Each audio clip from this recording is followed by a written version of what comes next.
shouldn't watch Casey Neistat as a content consumer, and why you should watch him as a content creator.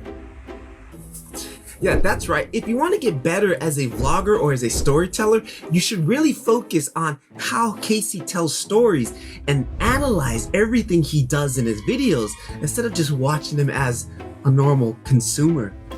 So guys, this is going to be me watching his videos, not like in a reactive mode, but more of an analytical approach, trying to figure out little tidbits that I can get from Casey's vlogs that will help me make a better story. So if you guys are interested, take a look at this.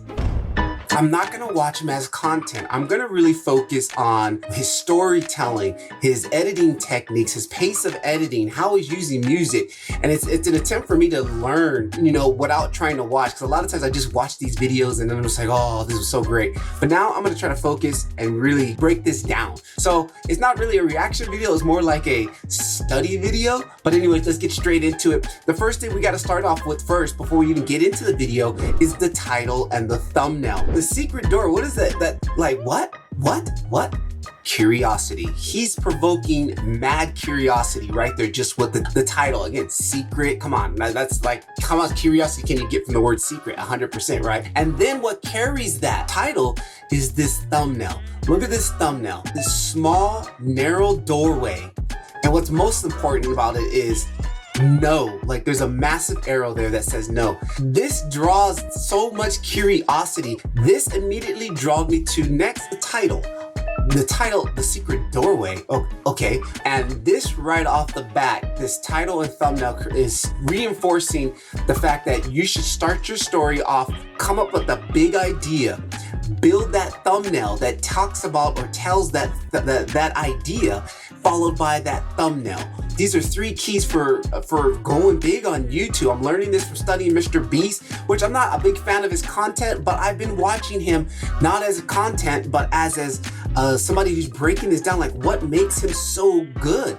And his curiosity is so big, and his wow factor is so big, and his ideas are so big. What I want to do is, I'm trying to pay attention to the first 30 seconds, because if any of you guys who do make YouTube videos, you know the first 30 seconds of the video are absolutely crucial. Matter of fact, YouTube even shows us, it's one of the guys when you go to your retention is like 30 seconds, because that is big. If you can't get them to watch 30 seconds of your video, it's pretty much a failure. Like, I mean, you got to hold them there, right? So let's watch the first 30 seconds and really break down what's going on here. Excuse me guys, sorry.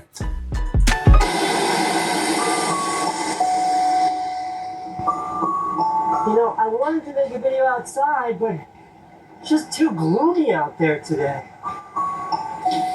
Instead... Okay, that already got me drawn in. It's definitely like a 360 camera or something, because you can do post-editing in 360 cameras, I think he's got. But what I'm watching is his hands, and I'm like, I'm not seeing him actually hold the stick. So he's got me tripped out on that part. He's bringing us into the world. He's bringing us into the story with this zoom. We're zooming in, and then of course that amazing cut from inside to him closing the window, right? You know, I wanted to make a video outside, but it's just too gloomy out there today. Instead, I need to talk about this studio.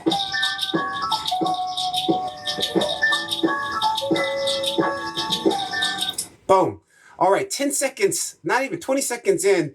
How many cuts did he just make right there? So we had the initial coming in. All right, we're at 13 seconds, and then he cuts in to this where he comes in and does his little talking head stuff, which is a very cool cut there, right? It's so effective. Instead, I need to talk about this studio.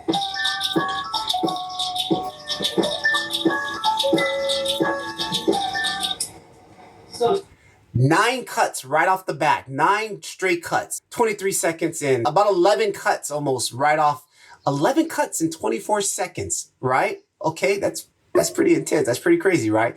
And then even a subtle thing here. Listen to the music cue here.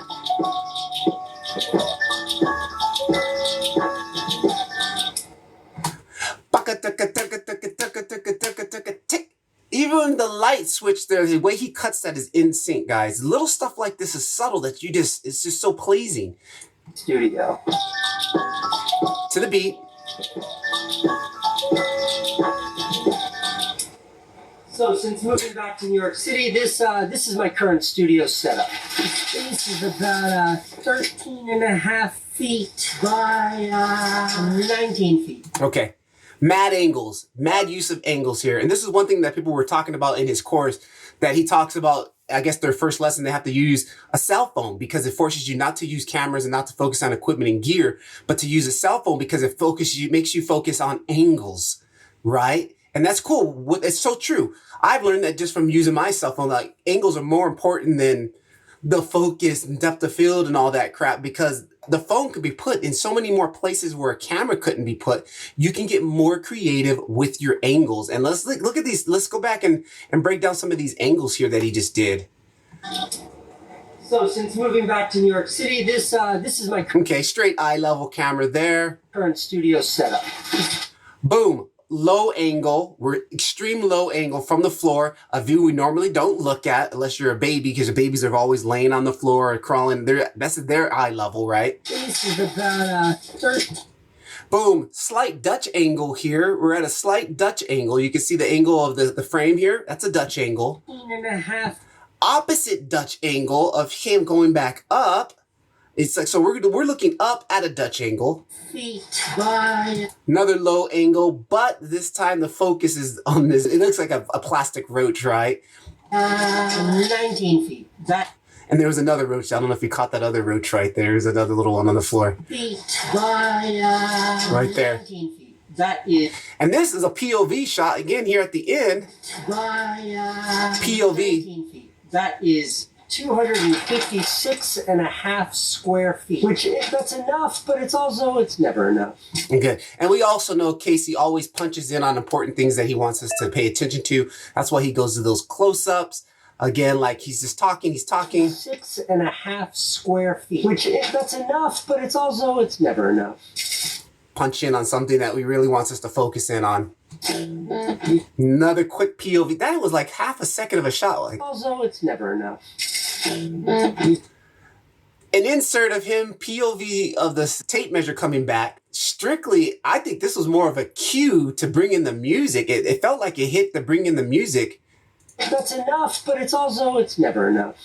You see the That's cool. That's cool. It was like almost a music cue to bring in that music there. I mean, little stuff like this, guys, that people don't pay attention to, but this is what makes Casey, right?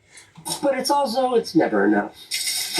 All right, guys, so here's a couple of things that we probably can take from Casey and put into our videos. Might even notice a few that I've actually picked up. If you guys want to see more videos like this, let me know down in the comments and I can make some more.